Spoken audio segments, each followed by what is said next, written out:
dark and difficult times lie ahead. Soon we must all face the choice between what is right and what is easy.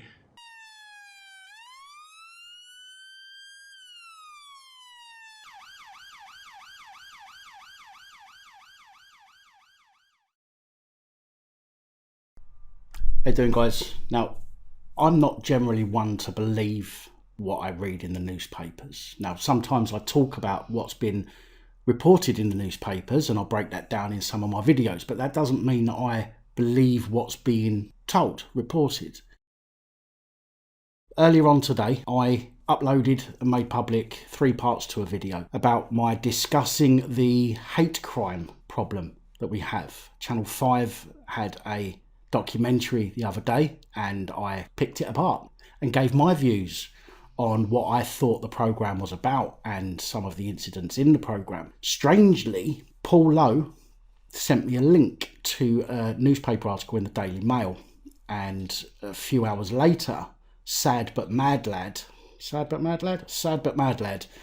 me another link, and both of these are relevant to that video in a way. It's not necessarily all about hate crime and hurty words, but bear with me because I think this will be quite interesting. And again, it's not often that I actually say well done to a newspaper for printing something, because this isn't the kind of thing that you would expect from a newspaper to be printing, because it is showing the police in a negative light. So let's move on. The first article is this one: The Great Hate Crime Hoax. Britain is one of the most tolerant places on earth, so why, asks author Douglas Murray, do police pretend we're in the grip of a record wave of vile attacks by bigots? This was published on the 26th of October. So yesterday this was published. It's the 27th of October 2019 today. Do you feel 10% more hateful than you did this time last year? Do you think the British public as a whole are 10% more unpleasant in 2019 as compared to 2018? If you believe the latest hate crime stats, then you may come to such a ludicrous conclusion. Before I move on, I think we all know that this is, that particular statistic is a load of bullshit. We're not more hateful now than we were last year or 10 years ago.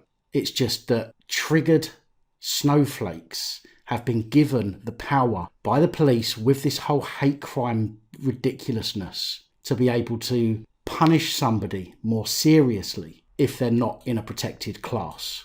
So figures compiled by the Home Office claim that there were 103,379 hate crimes committed last year, a record number, up 10% on the year before. Various campaign groups disguised as charities insist that this is merely the tip of the iceberg. Well, of course, charities are going to say that. As it says, campaign groups disguised as charities. So these people are, charitable. They want people's money. So of course they're going to say this is the tip of the iceberg. We need more money to help fight the underlying issues, etc., etc. So, of course these groups are going to be saying it's the tip of the iceberg so that they can get their hands on your money. To which one might say simply, of course they do. For if you are sane and reasonable, you will realise that all of this is nonsense. Nonsense, in fact, of the purest, most disgraceful kind, professional nonsense cooked up to serve a political purpose. Thank you, Daily Mail. It is time that purpose was identified and named. The foundations of the hate crime hoax started 20 years ago with the McPherson Report on the murder of the black teenager Stephen Lawrence. As well as its good effects, that inquiry had a number of negative consequences. 2 stand out. The first was that an offence against a person of sexual or ethnic minority became a crime of greater seriousness than a crime against somebody of no minority group. I just want to say that I had no idea about these articles when I made my videos. Those videos I've been working on for the past 3 days. I had no idea about these articles until today. So if an old woman was hit over the head for her purse, that was just a crime. But if someone who was gay or black was hit over the head, then that would not just be a crime, but a hate crime. A 2-tier system of offence was created in which some crimes with an identical effect upon the victim were deemed worse than others. And if you look at my 3-part series that I just put out today, you'll see that that's exactly what I said. If you put somebody in exactly the same situation saying exactly the same things to a non-coloured person, it removes all of the context. The context is only put in there because of the person's colour of their skin or because of the person's gender, when in most cases it has nothing to do with that. But the second development was more damaging still. McPherson stated that a crime was a hate crime if it was perceived by the victim or any other person as being motivated by malice or ill will towards a social group. So if I get hit over the head, I might be the victim of a bog standard crime. But if I'm hit over the head and think or pretend to think that it is because of my homosexuality, then we are in the realm not just of crime, but of hate crime.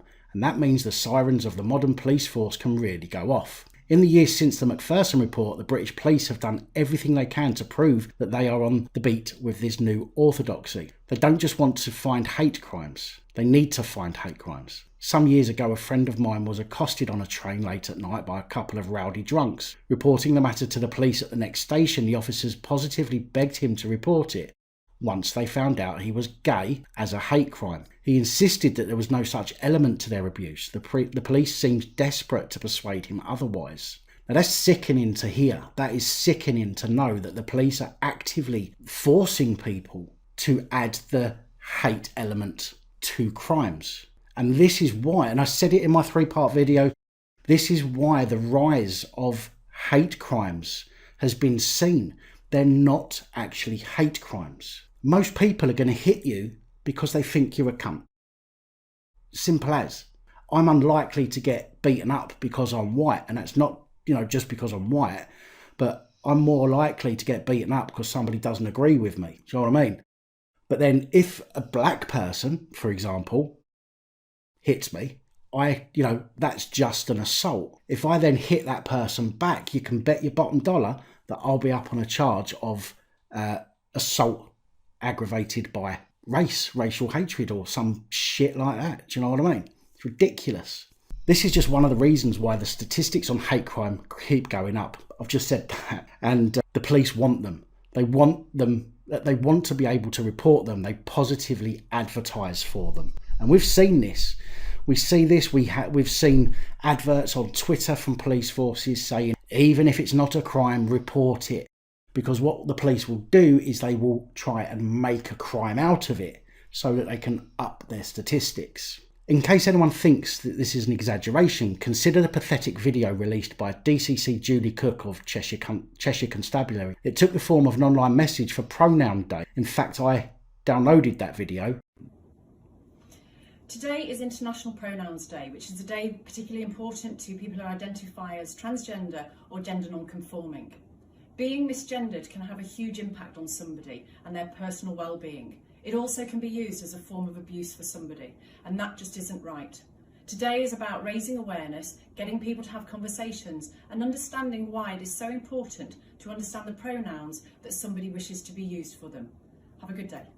In which she described as a day which is particularly important to people who identify as transgender or gender non-conforming. Cook whittled on being misgendering can have a huge impact on somebody and their personal well-being. It can also be used as a form of abuse. And here is one of the problems of this form of touting for business. The Home Office's statistics claim that, in the past year, transphobic hate crimes rose by 37%. That's a pretty horrific number, like all of the other rising hate crime numbers. Until you dig 1 centimetre beneath the surface, what exactly constitutes a transphobic hate crime? Murder? Mugging? Burglary? Well, once again, we have to remember that these crimes are in the eye of the beholder, and consider just one such beholder from only a few days ago. RIA Cooper is a glamour model based in Hull, who 10 years ago, at the age of 50, became Britain's youngest transgender woman. Other than that, there is no reason why the nation at large should have heard of her, except that earlier this month it emerged that Miss Cooper recently contacted Humberside Police to tell them of a set of WhatsApp messages she had received she was reporting as transphobic. What were these messages? Well, they were from a photographer whom Cooper accuses of trying to scupper her modelling career. The photographer reportedly pointed out that Cooper has a penis, which was not the sort of lady he was after. Cooper calls this effing disgusting behaviour and deemed it transphobic, so there is another hate crime just there. Of course, campaigning groups long ago cottoned on to the fact that all of this suits their interests. I suspect that sometimes the interest is commercial. The remaining LGBT alphabet people organisations in Britain have relatively little to do with their time. Their battles are largely won, and presumably their careers and pension plans are at risk from this success. I've said this in other videos as well, that the LGBT, and blacks and many other cultures are more accepted now than they ever have been. There's always going to be some element of racism or transphobia, homophobia. There's always going to be. You can never eradicate it completely. But my point is, why are these people still acting as though they're in the height of the gay bashing era still, or at the height of the slave trade? We are a far cry from being back there. So I would call it a win for LGBT alphabet people and for people of race, people of colour. So rising hate crimes must provide a massive business opportunity for these groups. Other groups also benefit from this marketplace of grievance. And again, this is to do with these groups asking for donations. These groups are run on gifts, monetary gifts and donations from their supporters and from the public. So we know charities make a shed load of money. So what are the people doing with the money if they're only, when they're not holding their rally or their event or their protest? There's plenty of money going in there, but it only costed, X amount to hold a protest. And if they're only doing that a couple of times a year, for example, then where's the rest of the money going? And why should you give them money? Last month, when Parliament returned to spend a couple more days bickering about Brexit, Labour MPs used the opportunity to attack the Prime Minister. On what? Why, hate crimes, of course. The ridiculous, fulminating MPs kept pretending that Britain is in the midst of a hate crime wave and that the PM himself is responsible. Utter bullshit. Utter bullshit. People are looking for a scapegoat to blame in order to exacerbate this whole hate crime malarkey. Labour MP Tanmanjeet Singh Desi and others insisted that Boris's column last year defending the right of Muslim women to wear the burqa, a column his opponents deliberately misrepresented, in fact caused a spike in anti-Muslim hate crimes. They claim that such hate crimes rose 375% in the week after his column. Which sounds impressive until you realise this is a rise from 8 reported incidents in a week to 38 reported incidents. Scepticism has been poured on these figures. If you haven't seen the 3-part series that I've just put out today, go and check it out, because in there I do actually state and talk about this, which again, this article I'm reading is new to me today after I had uploaded those videos. But I talk about how the 56% of all Muslim related media content was negative, but that 56% could be just 5% of the overall coverage. The way that they put it across makes it sound and makes a lot of people think that 56% of news reports were about Muslims in the negative light. So again, it's just a way of twisting the narrative to fit their purpose. Labour MPs who were attacking the Prime Minister with these bogus statistics were only using the favoured tactic of recent years. For the fact is that since the Brexit vote, there has been a huge number in ways in which people opposed to the result have assailed the British public. We have been called stupid, ignorant, gullible and more, but perhaps the favourite claim of all has been the claim that the Brexit vote unleashed a tidal wave of hate in the British public. Anti-Brexit campaigners repeatedly pretend that the tragic murder of a Polish man called Arek Joswick in Harlow in August 2016 was the result of the referendum, and resulting trial found that the murder was a squalid and mundane event with no link whatsoever to Brexit. But that is par for the course.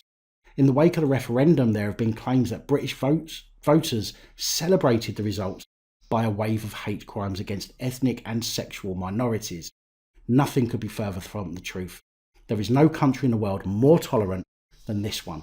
Yet time again, in the past 20 years, and never more so than since the referendum, have we been slandered and smeared. Political campaigners have used bogus statistics to push their own political and sectarian interests. It is time that people named and shamed the smear merchants. There are bigots out there, as there are in every country, but this is not a bigoted country. and we have the right to vote how we want to vote, without being defamed as such. If there was one wave all sensible people should wish for in the near future, it should be a wave of scepticism about the claims of campaigners whose only interest is in doing down this country. A country which has justifiable pride in our tolerance and should exercise a healthy dose of scepticism towards our critics. Now, I've got to say, as I said at the beginning, Douglas Murray, thank you for writing this. This is saying what I've been saying all the time. I've been saying this all along. You've said exactly what I've said in my recent 3-part video breaking apart the Channel 5 documentary on hate crime.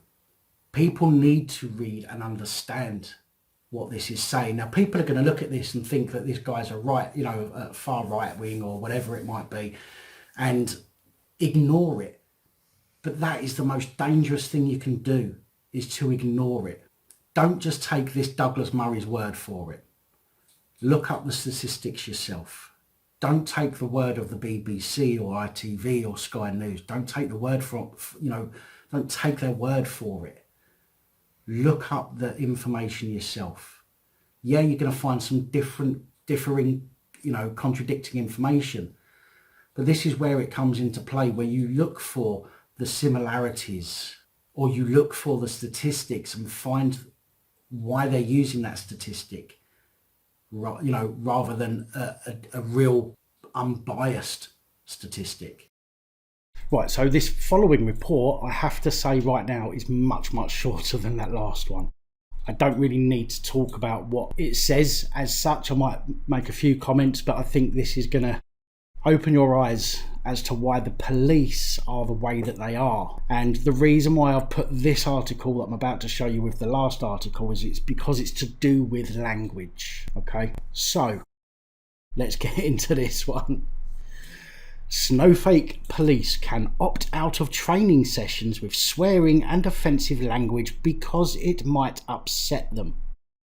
Chiefs are warning officers they may be upset by swearing in training exercises. Language warning comes as part of online exercise devised by Hampshire Police. An alert advises viewers to close the package down and speak with their supervisor about how to proceed if they feel the language is not acceptable. Really? This was published today, 27th of the 10th.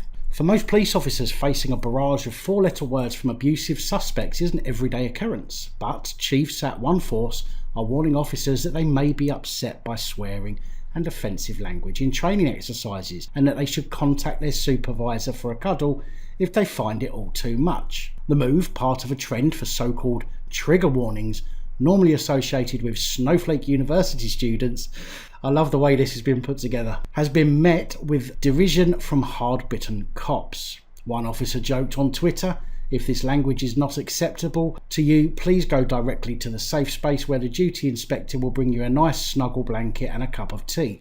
After that, hand in your warrant card as you're no fucking good to us." I wonder whether or not his colleagues went knocking on his door for upsetting hurty words posted on Twitter. The language warning comes as part of an online exercise devised by Hampshire Police and aimed at both officers and civilian staff. Before a section on hate crime begins, an alert flashes up on the screen saying "Warning" in large letters. It then says, "Please be aware that this package uses real-life examples and, as a result, has offensive language and views in it." Well, fuck me, no shit, Sherlock. Real-life examples? Well, I would think so. You're not gonna train police officers on fucking incidents or examples that never happen. So what's your point? Most police officers were human beings before they joined the police force. So I'm pretty sure they've got an idea of the kind of language that is out there in the big wide world. The big scary fucking wide fucking world. Fucking fuck. Swear words are spelt out in full. Swear words are spoken in full in the audio files. If you feel that this language is not acceptable to you, please close the package down. Speak with your supervisor about how to proceed with completing the training. Well, if you can't handle some swear words, or some, racist words, or some homophobic words, or whatever it might be, then you are most definitely in the wrong fucking job. It is understood the warning was issued following a complaint by a distressed junior officer. If I was in charge of that training, or if I was in charge when I had my company, if somebody came to me and said, I can't do this because people might swear at me, see you later then. You cannot do the job, therefore there is no job for you. Quite simple, really. For some years, trigger warnings have been issued by universities to students who might encounter potentially offensive subject matter while studying subjects such as the far-right groups and eating disorders. I think if there is a student that gets triggered by words that are used during their education, then they should be fucked off the course. What do you think universities are supposed to do? Pass you anyway, even though you couldn't go to half your classes because somebody said a bad word? Get over it, get a fucking life. Glasgow University theology students, for instance, were warned they might see distressing images while studying the crucifixion of Jesus. Like that. I mean, well, distressing. Oh no, sorry, he had no top on, so his nipples were showing. Yeah, maybe that's what it was that was distressing. Boris Johnson has pledged to introduce an extra 20,000 officers over the next 3 years, but a recent Home Office report suggests forces were struggling to recruit because so many young people are wrapped in cotton wool and unprepared for the harsh realities of the world. Yes, another report, another article, which I absolutely love. I love it. This is speaking the truth for once. For a change, this is actual reality that is being written about. But I wonder how many people are actually reading this and realising just how serious the problem is. The report, entitled The Frontline Review, says participants gave examples of recruitment interviews where candidates had stated they do not like confrontation or were shocked by the need to work different shift patterns and possibilities of cancelled rest days. Frank Freddy, Emeritus Professor of Sociology at the University of Kent, said, "This is very worrying. No shit. No fucking shit. It is one thing for fragile 19-year-old sociology students to be easily offended, but when you have policemen and women maintaining law and order getting distressed by harsh language, then you have a big problem." Hampshire police were approached for comment but did not reply because they ran out the back door scared, looking for a safe space. This is ridiculous. This is absolutely ridiculous, but I am so glad that this newspaper has written about these things. I mean, this is stuff that I've been talking about for months on the channel. And, you know, I've just done those 3 videos, uploaded them today, and everything that I've said in those videos has literally been said in these 2 articles. One came out yesterday, the other one came out today. It's amazing how similar the views are. It's just, I wonder how many people, as I say, I mean, there's 1.3 thousand shares on this snowflake police malarkey, and there is 1.2 thousand on the great hate crime hoax. That is not enough. That is not enough. It's a shame we can't see how many page views this has had. I mean, I can look it up, but I can't be bothered. I mean, it's a shame we can't see how many page views as easily as we can see how many shares it's had. But this needs to go. This needs to be put out there. Everybody needs to know about this. Yeah, it might not be about somebody being killed. It might not be about rape gang or anything like that. But this is important. This is the future of the people of this country at risk, at huge risk. I don't know what to say. Well, he says after talking all the way through it, but it just astounds me. I'm absolutely astonished that, you know, that the people in this country are the way that they now are. Thank you for watching. Please, please, please share this video. Everybody needs to know about these articles. Everybody needs to know what's going on with regards to these situations. It's going to come to the point next year on Halloween, little kids are going to get locked up for frightening old police officers walking down the street because they've got scary masks on, and they're going to get nicked and taken in a station. That sounds extreme, but trust me, it's not going to take long before it gets that bad. This is, can't even think of a word to describe it. Thank you for taking the time to watch this video. If you like the content and you'd like to help support the channel, you can do so. In the description of every video there are some links to ways that you're able to help support the channel so I can continue putting out content. If you're unable to help us in that way, Hit that subscribe button up the top there if you haven't already. Become a subscriber. That is support enough. Share the videos, comment, like, it all helps. If you're looking for something else to watch, up top there is my latest video. Down the bottom there is a video that YouTube recommends for you.